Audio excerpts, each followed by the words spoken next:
की धरती को नमन और वंदन करती हूँ। मंच पे मंचासीन सांगलिया धूणी के संत श्री ओमकार जी महाराज को चरणों में दंडवत प्रणाम कर क्रियाशील का स्वागत करती हूँ। मंच पे सभी जो राजनेता हैं उन मेरे छोटे और बड़े भाइयों को मैं मेरा अभिवादन पेश करती हूँ।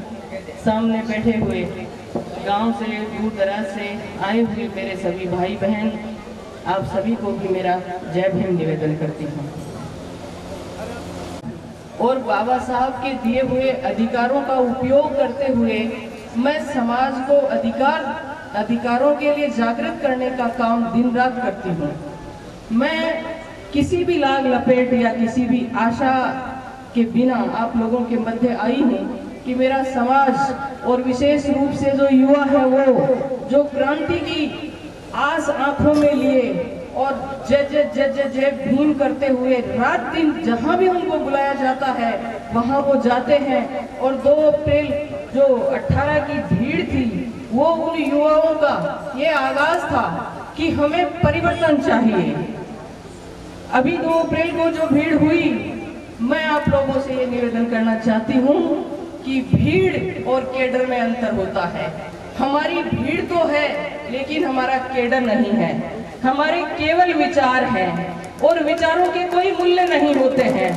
आप लोग विचारधारा उत्पन्न कीजिए और वो है डॉक्टर अंबेडकर की समानता, स्वतंत्रता, बंधुता और न्याय पर आधारित समाज की स्थापना करने की विचारधारा। और उस विचारधारा में जो भी कोई आता है हम उसका स्वागत और सत्कार करते हैं। और अभी आदरणीय ने जो जिस तरीके से बातें जो कही जा रही थी, मैं तो उनके लिए एक ही वाक्य कहूंगा कि किस किस का नाम लूं मैं, हमें किस किस का नाम लूं मैं, हमें हर किसी ने मारा, हमें हर किसी ने मारा, लेकिन अब नहीं मरेंगे हम किसी को मारने वाले लोग नहीं हैं, क्योंकि हम डॉक्टर अंबेडकर के अनुयायी हैं। हमें सिर्फ हमारे हक और अधिकार चाहिए। हमें उन लोगों से पूरा अपना हक और अधिकार चाहिए। 75 साल हो गए हैं देश की आजादी को, हमें वो सरकारें भी हिसाब दे जिन्होंने सबसे ज्यादा इस पे राज किया है। अगर 5-10 साल के अंदर संविधान को पूर्ण रूप से लागू कर दिया जाता तो कहाँ किसको शिकायत रह जाती। लोग कहते हैं कि आप चैरिटी कीजिए। डॉक्टर अंबेडकर साहब ने अपने जीवन में अपने बच्चों तक की चैरिटी नहीं की, उनको नहीं पाल पाए। उन्होंने कभी भी चैरिटी के नाम नहीं लिया।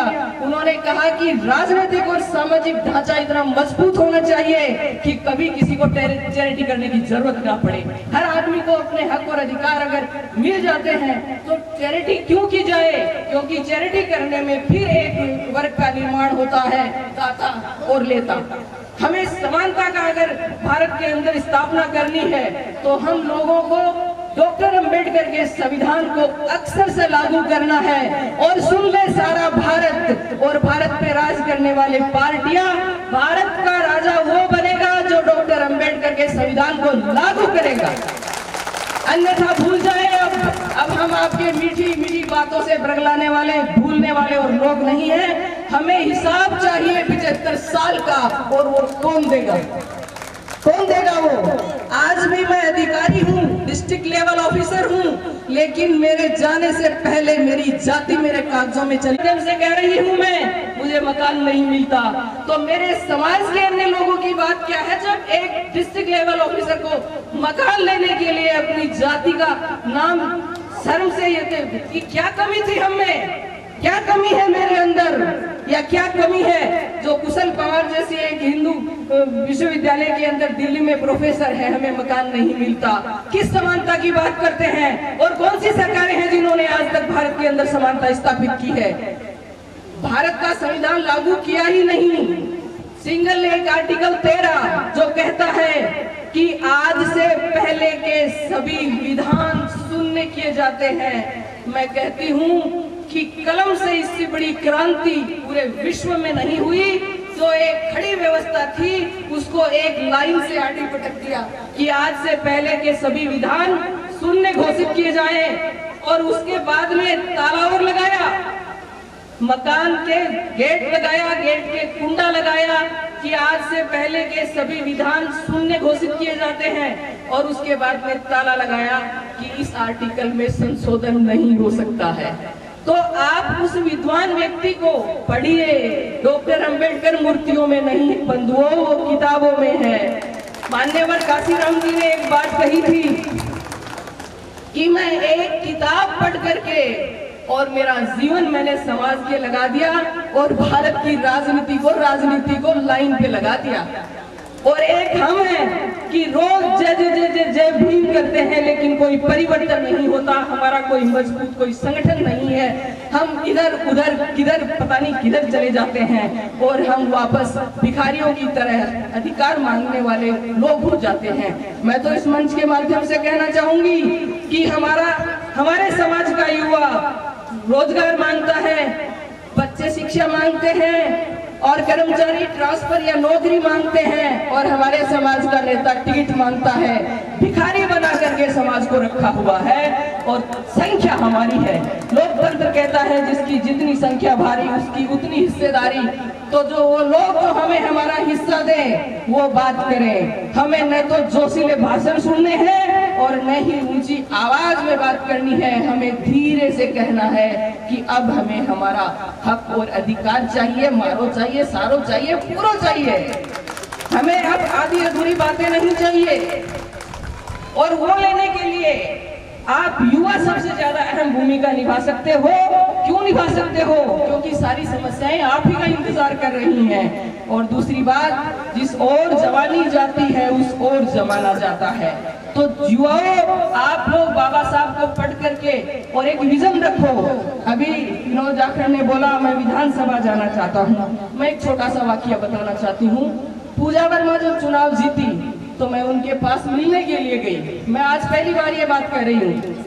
मैं उनको जाकर के, एक भाई थे मेरे साथ में, तो मैंने कहा उन्होंने पूछा कि आप क्या करना चाहती हैं? तो उन्होंने कहा कि मैं अच्छा नेता बनना चाहती हूँ। हे मेरे युवाओं, एक बच्चे को 1 मिनट में टिकट देकर के उसको नेता बनाया जा सकता है, लेकिन एक नेतृत्व डॉक्टर अंबेडकर बनने से पैदा होता है। और आज हमारे समाज में नेताओं की नहीं, नेतृत्व की कमी है। इस बारीकी को समझो। नेता समाज को सीढ़ी बना के बनता है, नेतृत्व समाज के लिए सीढ़ी बनता है। समझो, पढ़े लिखे हो, कुछ तो प्रमाण दो पढ़े लिखे होने का। तो समाज के लिए सीढ़ी बनने वाले लोगों की आज समाज को सख्त जरूरत है। मैं तो यहाँ खुले मन से कहना चाहती हूँ कि हमारे यहाँ तो फलान जी हो चाहे ढिकड़ जी हो, मेरे तो 15 ट्रांसफर हो चुके हैं। 15। हरियाणा बॉर्डर वाया गुजरात, फिर वाया पाकिस्तान।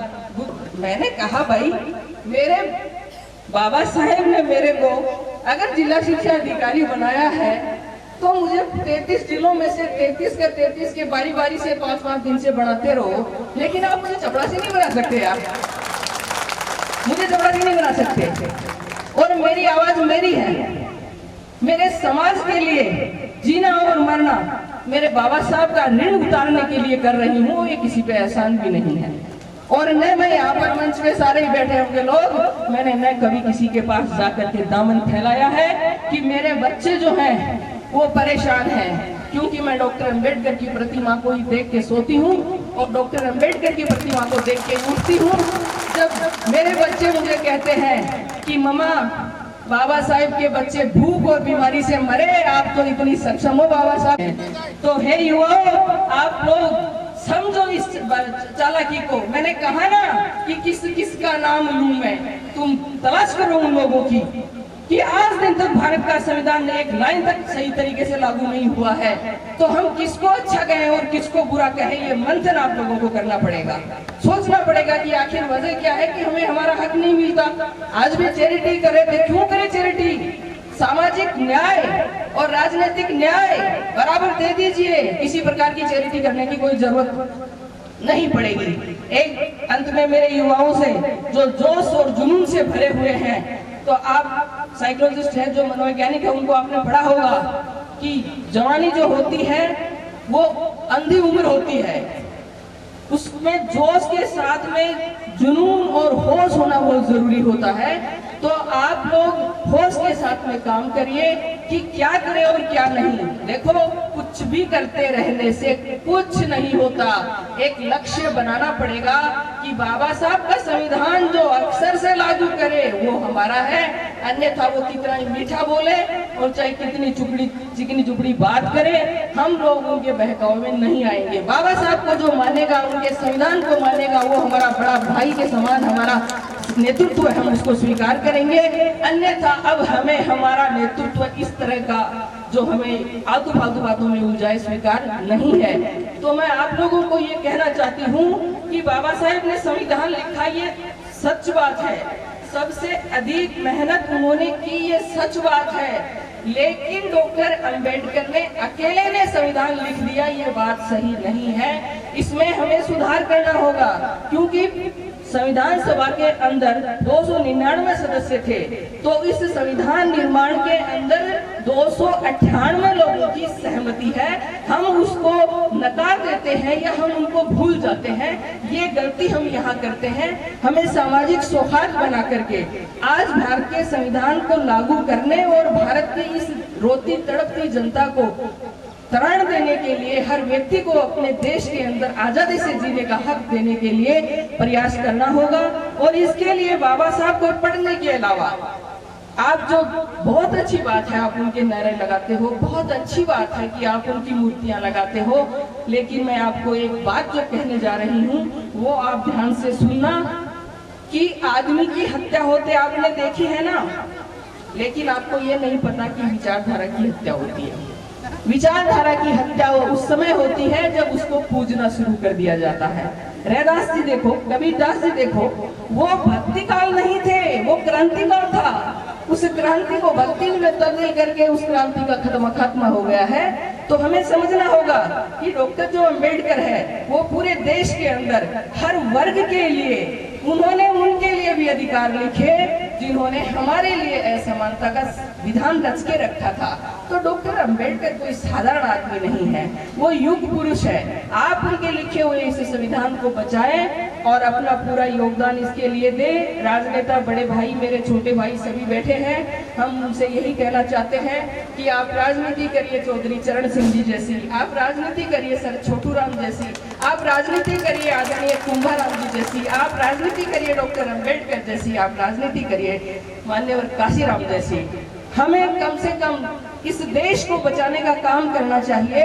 हम केवल भारत के लोगों के लिए, मुझे ये कहते हुए ज्यादा कोई शंका संकोच नहीं हो रहा है कि भारत में पेटू लोग हो गए हैं। पेटू मतलब पेट तक सीमित रहने वाले लोग। हमारे अंदर ये जो जुनून सा आता है कुछ दौर के लिए, 5 साल के अंत में सामाजिकता कार फलाण का ढिकड़कार, और ये दौर आता है और चला जाता है। भारत की व्यवस्थाएं वहीं की वहीं रह जाती हैं। तो मेरा बुद्धिजीवी लोगों से ये मेरा अनुरोध है कि आप लोग इस देश को बहुत अच्छा सा नेतृत्व दे करके इसमें तथागत बुद्ध जैसे, कबीर जैसे, अपने जो महावीर स्वामी जैसे, महावीर बुद्ध जैसे, गुरु नानक की, सभी की समानतावादी जो दृष्टिकोण था, उन सभी महापुरुषों के सपनों का भारत बनाने के लिए आप अपनी शुद्ध और स्वतंत्र राजनीति करें, ऐसी हम लोग आपसे आशा करते हैं। बहुत ही शानदार कार्यक्रम आप लोगों ने आयोजन किया, इसके लिए आपकी मैं बहुत बहुत प्रशंसा करती हूँ, धन्यवाद देती हूँ। लेकिन आप लोग बाबा साहब को पढ़ेंगे, ये वादा आप जरूर करो कि एक लाइब्रेरी जरूर पास में खुलवाओ, ताकि बच्चे घर में रहते हैं वो आकर के वहाँ पर पढ़ सके, बाबा साहब को समझ सके। एक छोटी सी बात पढ़े लिखे लोगों के लिए कह करके मेरी बात को समाप्त करूंगी कि जब पहला कलेक्टर बन के बाबा साहब के पास में गया और उन्होंने पूछा कि बाबा साहेब मुझे समाज के लिए क्या करना चाहिए, तो बाबा साहब ने कहा कुछ नहीं, जब जिस दिन आपको समय मिलता है आप समाज में जाइए और अपनी लाल बत्ती वाली गाड़ी ले जा करके थोड़ी दूर वहाँ चौपाल पर उतर के रोक के गाड़ी को वापस बैठ के आ जाए। तो उन्होंने कहा बोलना नहीं है कुछ, कि नहीं बोलना नहीं है, आप तो ऐसे ही जाके आ जाएगा। तो उसको जिज्ञासा हुई कि अगर जाना है और बोलना कुछ नहीं है तो जाने से मतलब क्या होगा। तो उन्होंने कहा बाबा साहब थोड़ा समझाने की कोशिश करें कि मैं अगर बोलना ही नहीं है तो फिर जाने से मतलब क्या होगा। तो डॉक्टर अंबेडकर ने बहुत बड़ी बात कही थी कि आप जब जाओगे तो लाल बत्ती की गाड़ी हमारी बस्तियों में उस समय एक अचंभे से कम नहीं थी, तो कि लाल बत्ती की गाड़ी को देख के वो कहेंगे कि अरे अरे कौन आया है, कलेक्टर आया है। उनकी माएँ कहेंगी बेटा देख अपनी जाति का है, ये पढ़ा तब कलेक्टर बना है। तो उनमें बच्चों में पढ़ने की प्रेरणा जगेगी, बच्चों के अंदर पढ़ने की प्रेरणा जगेगी। मेरे सभी कर्मचारी भाइयों से मैं कहती हूँ कि डेजिग्नेशन बिन बोले इतना बोलती है तो मेरी तरह बोलेगी तो परिवर्तन की बयार को, तूफान को कोई रोक नहीं सकता। समझो इसकी गहराई को कि जब कर्मचारी जाके बोलेगा तो भाई कौन आया है, डॉक्टर साहब आए हैं, सेकंड ग्रेड टीचर हैं वो आए हैं, लेक्चरर आए हैं, प्रिंसिपल आए हैं, पुलिस में नौकरी करते हैं वो आए हैं। तो डेजिग्नेशन बिन बोले जब इतना बोलती है, अगर वो बोलने लग जाए जाकर के सचमुच जैसे मैं बोल रही हूँ, मैं पूरे राजस्थान में इतना मान सम्मान और इतनी इज्जत मिलती है, ये सारी डॉक्टर अंबेडकर के चरणों में है। वरना हमारा जो पुरुष वर्ग था उसके वो उस व्यवस्था के गुलाम और हम महिलाएं उन गुलामों की गुलाम, तो हम दोहरी गुलाम थी। मातृशक्ति से एक ही वचन कहना है कि मेरी माताओं, माँ रमा ने, माँ सावित्रीबाई फुले ने अपना उत्सर्ग दिया था, अपना बलिदान दिया था। आप चुप मत बैठो। 50% आबादी जिस समाज की खामोश रहती है वह बाबा साहब ने कहा था कि वो मानसिक गुलाम औरतें कभी स्वतंत्र सोच के बच्चे पैदा नहीं करती हैं। आप अपने हक अधिकार के लिए इस समाज में जाओ। मेरे भाइयों से भी निवेदन है कि किसी भी कार्यक्रम में जाओ तो बाबा साहब को मानते हो तो उनकी बात को भी मानो कि किसी समाज की उन्नति को देखना है तो आप उस समाज में महिलाओं की भागीदारी को देख लो, तो आप मेरी बातों को समझेंगे।